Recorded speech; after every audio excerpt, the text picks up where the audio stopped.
नमस्ते। आप सभी का स्वागत है।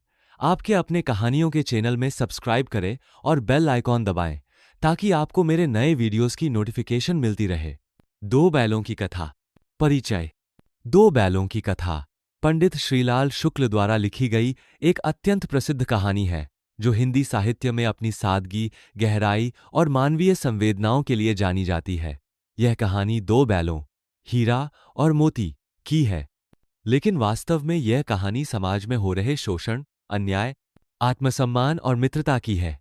लेखक ने पशुओं के माध्यम से मानवीय गुणों को दर्शाते हुए यह सिद्ध किया है कि आत्मसम्मान और स्वतंत्रता केवल इंसानों के ही नहीं, बल्कि जानवरों के लिए भी उतनी ही जरूरी होती है। कहानी की शुरुआत होती है दो बैलों, हीरा और मोती से, जो एक किसान के पास रहते हैं। दोनों बैल लंबे समय से साथ हैं और उनमें गहरी मित्रता है। वे खेतों में मेहनत करते हैं, किसान के काम में सहयोग करते हैं और आपस में बड़े ही प्रेम से रहते हैं। हीरा थोड़ा गंभीर स्वभाव का है, जबकि मोती नटखट और चंचल स्वभाव का है। लेकिन दोनों एक दूसरे के बिना अधूरे हैं। वे एक दूसरे की भाषा समझते हैं, एक दूसरे का दुख और दर्द समझते हैं। इन दोनों बैलों का जीवन सरल और शांत है। लेकिन कहानी एक मोड़ लेती है जब किसान को कुछ पैसों की जरूरत पड़ती है। मजबूरी में वह अपने इन प्रिय बैलों को गिरवी रख देता है। अब हीरा और मोती को एक जमींदार के यहां ले जाया जाता है। वहां की परिस्थितियां बिल्कुल अलग हैं। न वहां कोई प्यार है, न सम्मान। वहां सिर्फ काम, काम और काम है, वह भी मार पीट और गालियों के साथ। हीरा और मोती के लिए यह एकदम नया और दुखद अनुभव होता है। वे इसे सह नहीं पाते, लेकिन पहले कुछ दिन चुपचाप सहन करते हैं। जमींदार का नौकर बहुत क्रूर और निर्दयी है। वह बैलों को जरूरत से ज्यादा काम कराता है, उन्हें भरपेट खाना नहीं देता और बात बात पर मारता है। दोनों बैल थक जाते हैं, लेकिन फिर भी वे एक दूसरे को हिम्मत देते रहते हैं। यहीं पर उनकी मित्रता और एकता की परीक्षा शुरू होती है। एक दिन नौकर हीरा और मोती को खेत में ले जाकर हल जोतने के लिए मजबूर करता है, लेकिन बैल अब बर्दाश्त की सीमा से बाहर जा चुके होते हैं। वे अब चुप नहीं रहते, दोनों विद्रोह कर देते हैं।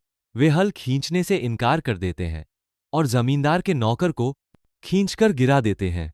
यह एक बड़ा प्रतीकात्मक दृश्य है जहां पशु अपने आत्मसम्मान और अन्याय के खिलाफ आवाज उठाते हैं। जमींदार का नौकर गुस्से में आकर उन्हें पीटता है, पर हीरा और मोती अब डरते नहीं। वे अपना युग बदलने का निर्णय ले चुके होते हैं। इस मार, पीट और अपमान से आहत होकर वे एक रात अपना खूंटा तोड़कर भाग जाते हैं। अब शुरू होती है उनकी लंबी और कठिन यात्रा, अपने पुराने मालिक, अपने घर लौटने की यात्रा। यह रास्ता सिर्फ भौगोलिक नहीं है, यह संघर्ष और आत्मसम्मान की यात्रा भी है। रास्ते में उन्हें कई तरह की मुश्किलों का सामना करना पड़ता है, कहीं भूख, कहीं लोगों की बेरुखी, कहीं भय और थकावट। लेकिन इन सब के बावजूद दोनों बैल एक दूसरे का साथ नहीं छोड़ते। जब एक थकता है, दूसरा उसे सहारा देता है। जब एक गिरता है, दूसरा उसे उठाता है। इस पूरी यात्रा में उनकी मित्रता और आत्मबल उन्हें आगे बढ़ने की शक्ति देता है। काफी कठिनाइयों के बाद हीरा और मोती अपने पुराने मालिक किसान के घर लौट आते हैं। किसान पहले उन्हें देखकर हैरान हो जाता है।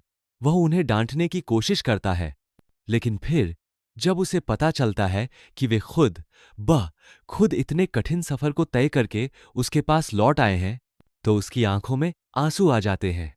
किसान भावुक हो उठता है और समझ जाता है कि यह सिर्फ जानवर नहीं, बल्कि वफादार और आत्मसम्मानी प्राणी है, जिन्होंने उसकी सच्ची सेवा की है और अन्याय के खिलाफ खड़े भी हुए हैं।